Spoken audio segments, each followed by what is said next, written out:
तो बच्चों इस वीडियो में class 9 subject social science new NCERT book के चैप्टर 3 भूगोल में जो चैप्टर 3 है गतिशील वातावरण और बदलती जलवायु या फिर वायुमंडल और जलवायु लिखा है, ठीक है, के मोस्ट इम्पॉर्टेंट क्वेश्चन को डिस्कस कर रहा हूँ। ध्यान से देख लो, हिंदी मीडियम में, ठीक है, सीबीएसई पाठ्यक्रम एनसीईआरटी के हिसाब से, ठीक है। भूगोल से चैप्टर 3 है, ध्यान रखना।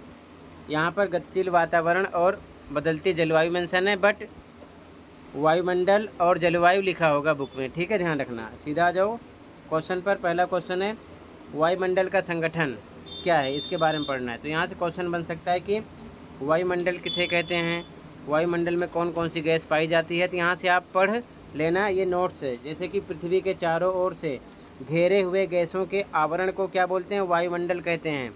वायुमंडल में मुख्य रूप से निम्नलिखित गैसें पाई जाती हैं। गैसें कौन कौन सी पाई जाती हैं यहाँ पर मेंशन है, जैसे कि नाइट्रोजन कितने परसेंट, 78। और इसका महत्व क्या है यहाँ से देख लेना, पौधों के विकास एवं मिट्टी की उर्वरता के लिए अत्यंत आवश्यक। इसी प्रकार ऑक्सीजन 21%, ठीक है।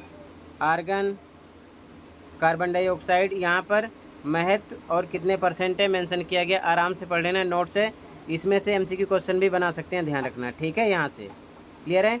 इसके बाद में वायुमंडल की संरचना के बारे में पढ़ोगे, लेयर्स ऑफ एटमॉस्फेयर। यहाँ पर मेंशन है तापमान और ऊंचाई की भिन्नता के आधार पर वायुमंडल को 5 मुख्य परतों में विभाजित किया गया है। कौन कौन सी परतें हैं, तो ये आप पढ़ लेना। क्षोभ मंडल, इसके बारे में, क्षोभ मंडल के बारे में मेंशन है, ठीक है, कौन सी परत है। इसके बाद में समताप मंडल, यहाँ पर देख सकते हो, ठीक है।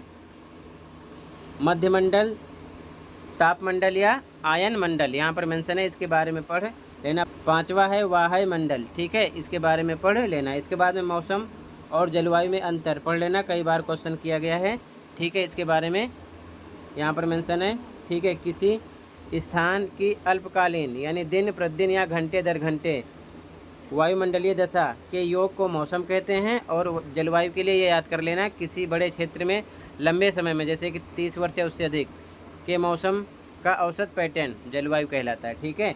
दूसरा पॉइंट है, ये तेज़ी से एक ही दिन में कई बार बदल सकता है, क्या, मौसम। और जलवायु लंबे समय तक अपेक्षाकृत स्थिर रहती है, बदलती नहीं है, ठीक है। इसके बाद में वैश्विक तापन और जलवायु परिवर्तन के बारे में यहाँ से पढ़ लेना। ग्रीन हाउस प्रभाव क्या है, वैश्विक तापन क्या है, इसके और प्रभाव क्या हैं, ठीक है, यहाँ पर मेंशन है। इसके बाद में महत्वपूर्ण क्वेश्चन आंसर यहाँ पर देख सकते हो। अभी ऊपर आपने नोट्स में पढ़ा था, वायुमंडल में सबसे अधिक मात्रा में कौन सी गैस पाई जाती है, तो नाइट्रोजन, और कितने परसेंट, 78%। एमसीक्यू क्वेश्चन भी वहाँ से बन सकता है। इसी प्रकार सेकंड क्वेश्चन, हवाई जहाज़ उड़ाने के लिए वायुमंडल की कौन सी परत सबसे उपयुक्त मानी जाती है, तो समताप मंडल। ओजोन परत का मुख्य कार्य क्या है, ओजोन परत सूर्य की हानिकारक पराबैंगनी किरणों को सोखकर पृथ्वी के सजीवों की रक्षा करता है, ठीक है। इसके बाद में मौसम और जलवायु में अंतर स्पष्ट कीजिए, यहाँ से आप इसे पढ़िए, ठीक है। क्षोभ मंडल को मानव जीवन के लिए सबसे महत्वपूर्ण क्यों माना जाता है, ये महत्वपूर्ण परत क्यों है, 3 पॉइंट इसके हैं, यहाँ से याद करो। हम इसी परत में उपलब्ध वायु में सांस लेते हैं, इसलिए महत्वपूर्ण है। या फिर वर्षा, कोहरा, तूफान और बर्फबारी जैसी सभी मौसमी घटनाएं इसी परत में घटित होती हैं, इसलिए भी इसका महत्व है।